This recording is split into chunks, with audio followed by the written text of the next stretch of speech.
Class 10th का maths का chapter number 4 जिसका नाम है क्वाड्रेटिक इक्वेशंस। इस चैप्टर की एक्सरसाइज 4.4 के क्वेश्चन नंबर 5 को डिस्कस करते हैं।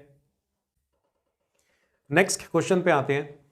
एक्सरसाइज 4.4 का क्वेश्चन नंबर 5 सॉल्व करते हैं। Is it possible to design a rectangular park of perimeter 80 metre and area 400 metre square. देखो इस क्वेश्चन के भी स्टार्टिंग में ये लिखा हुआ है ना, इज इट पॉसिबल। किसी भी क्वेश्चन में जब ऐसे लिखा होता है ना इज इट पॉसिबल, तो आपने जो भी कंडीशंस दे रखी होती हैं उन कंडीशंस के हिसाब से पहले आपने क्वाड्रेटिक इक्वेशन बनानी है। क्वाड्रेटिक इक्वेशन बनाने के बाद आपने बी स्क्वायर माइनस 4ac की वैल्यू निकालनी है। मतलब डिस्क्रिमिनेंट जो बी स्क्वायर माइनस 4ac के इक्वल होता है उसकी आपने वैल्यू कैलकुलेट करनी है। अगर बी स्क्वायर माइनस 4ac की वैल्यू नेगेटिव आ जाए तो इसका मतलब होता है given situation is not possible. अगर बी स्क्वायर माइनस 4ac की वैल्यू 0 आती है या ग्रेटर देन 0 आती है तो पॉसिबल होता है। अगर बी स्क्वायर माइनस 4ac की वैल्यू लेस देन 0 आ जाए तो पॉसिबल नहीं होता। अगर ग्रेटर देन 0 आए या इक्वल टू 0 आए तो पॉसिबल होता है।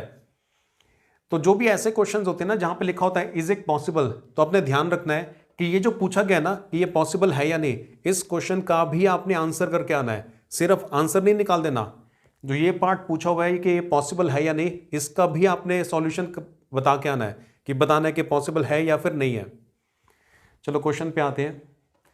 एक रेक्टेंगुलर पार्क बनाना है जिसका जो पेरीमीटर है वो 80 मीटर होगा और एरिया 400 मीटर स्क्वायर होगा। If so find its length and breadth. हमने रेक्टेंगल की लेंथ और ब्रेड्थ की एग्जैक्ट वैल्यू निकालनी है। एक रेक्टेंगुलर पार्क बनाना है जिसका पेरीमीटर कितना होना चाहिए 80 और एरिया कितना होना चाहिए 400 मीटर स्क्वायर। अब उसकी लेंथ और ब्रेड्थ क्या होगी उसकी एग्जैक्ट वैल्यू हमने कैलकुलेट करनी है। अब लेंथ कितनी होगी हमें क्या पता, x मान लेते हैं, और ब्रेड्थ कितनी होगी वो भी हमें नहीं पता तो उसे y मान लेते हैं। तो आप अपने आंसर में लिखोगे let the length and breadth of rectangular park be x and y metres. Park की जो लेंथ है उसे हमने x मान लिया और इसकी जो ब्रेड्थ है उसे हमने y मान लिया। अब पहले क्वेश्चन में दे रखा है कि पेरीमीटर 80 है। रेक्टेंगल के पेरीमीटर का फॉर्मूला होता है perimeter is equal to 2 times length plus breadth. Rectangle के पेरीमीटर का फॉर्मूला होता है perimeter is equal to 2 times length plus breadth. Perimeter हमें 80 दे रखा है तो पेरीमीटर की जगह पर 80 पुट किया, ये 2 का 2 एज इट इज। लेंथ हमने x मानी हुई है और ब्रेड्थ हमने y मानी हुई है। अब यहाँ पे 2 से डिवाइड कर देते हैं तो ये 40 रह जाएगा। 40 is equal to x plus y. इस x को लेफ्ट हैंड साइड पे भेजेंगे तो इसका साइन चेंज हो जाएगा, तो y की वैल्यू आ जाती है 40 minus x। This is equation number 1। Perimeter से रिलेटेड जो इंफॉर्मेशन दे रखी थी ना वहां से हमने एक ये इक्वेशन बना ली है। अब एरिया भी तो दे रखा है, एरिया 400 होना चाहिए। रेक्टेंगल के एरिया का फॉर्मूला क्या होता है लेंथ इंटू ब्रेड्थ। ये देखो रेक्टेंगल के एरिया का फॉर्मूला होता है लेंथ इंटू ब्रेड्थ। एरिया हमें दे रखा है 400 तो एरिया की जगह पे 400 पुट किया। लेंथ हमने x मानी हुई है और ब्रेड्थ हमने y मानी हुई है और ये y की वैल्यू भी तो निकाली हुई है 40 माइनस एक्स। तो y की जगह पे अगले स्टेप में आपने y की वैल्यू पुट कर देनी है 40 माइनस एक्स।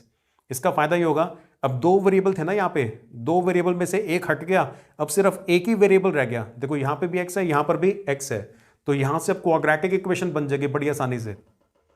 क्लियर हो गया। पेरीमीटर हमें दे रखा था, एक इक्वेशन वहां से बना ली, एरिया का फॉर्मूला यूज करके ये दूसरी इक्वेशन बना ली, और जो y की वैल्यू थी ना 40 माइनस एक्स, ये y की जगह पे y की वैल्यू पुट कर दिया 40 माइनस एक्स। यहां तक क्लियर हो गया। आगे चलते हैं। लास्ट पेज पे हम यहां तक पहुंच गए थे। अब आपने ब्रैकेट ओपन करनी है, ये x दोनों से मल्टीप्लाई होगा तो 400 is equal to 40x minus x square. ये माइनस एक्स स्क्वायर को उस तरफ लेके जाएंगे तो प्लस का एक्स स्क्वायर हो गया। ये 40x को भी लेफ्ट हैंड साइड पे लेके जाएंगे तो माइनस का 40x हो गया, और ये 400 तो पहले से ही लेफ्ट हैंड साइड पे था तो ये 400 ही रहेगा। तो x square minus 40x plus 400 is equal to 0। ये हमारी क्वाड्रेटिक इक्वेशन बन गई है। क्वेश्चन समझ में आ गया।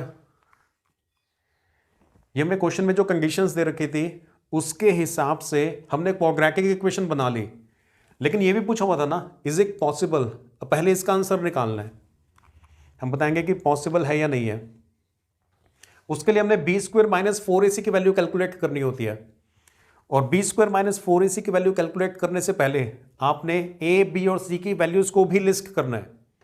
जो एक्स स्क्वायर का कोफिशिएंट होता है वो ए की वैल्यू होती है। एक्स स्क्वायर के आगे जो नंबर लिखा होता है, यहां पे एक्स स्क्वायर के आगे कोई नहीं है, जिसका कोई नहीं होता उसका 1 होता है, तो ए की वैल्यू 1 है। एक्स का जो कोफिशिएंट होता है वो बी की वैल्यू होती है, तो यहां पे एक्स के आगे -40 है ना, तो बी की वैल्यू -40 है। और ये जो कांस्टेंट टर्म है ये सी की वैल्यू होती है, तो सी की वैल्यू 400 है।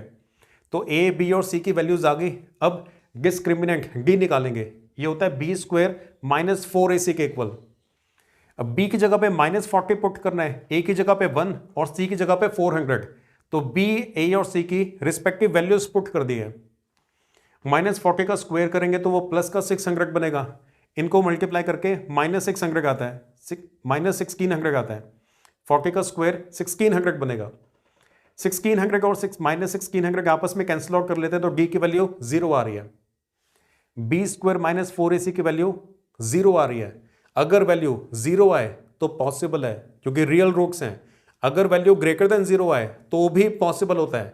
अगर d की वैल्यू लेस देन 0 आ जाती ना, तब नॉट पॉसिबल होता है। लेस देन 0 आए सिर्फ तब नॉट पॉसिबल होता है, 0 आए तो भी पॉसिबल होता है, और ग्रेटर देन 0 आए तो भी given situation is possible.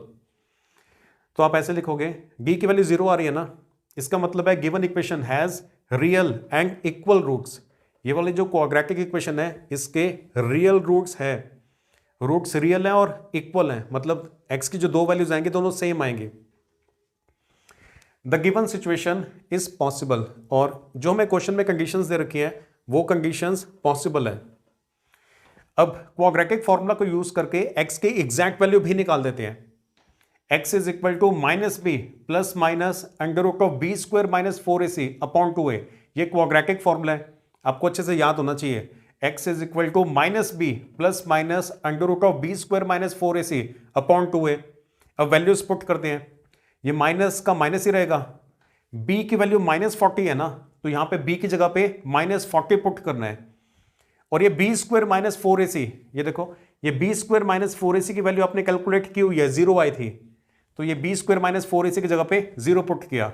a की वैल्यू 1 है तो a की जगह पे 1 पुट किया। ये माइनस और माइनस कैंसिल आउट हो जाता है, तो प्लस का 40 बनेगा। √0 की वैल्यू 0 होती है और डिनोमिनेटर में 2 multiply by 1 is equal to 2। आगे अब दो केस बनाने पड़ेंगे, एक बार आपने प्लस का साइन लेना है और एक बार माइनस का साइन लेना है।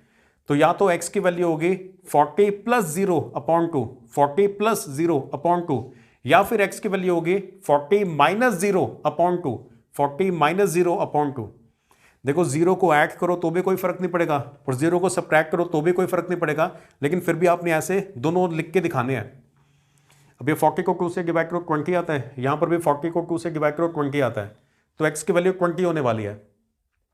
x हमने लेंथ माना हुआ था, तो लेंथ 20 है और ब्रेड्थ था 40 - x। ये देखो पीछे जाएं जरा, यहां पे ये था हमारा जो ब्रेड्थ था ना, ब्रेड्थ हमने y माना हुआ था, ब्रेड्थ था 40 - x, तो ये ब्रेड्थ है हमारा 40 - x। x की जगह पे 20 पुट करते हैं तो 40 - 20 ये भी 20 आ जाता है, तो लेंथ भी 20 है और ब्रेड्थ भी 20 है। This is the answer. Okay.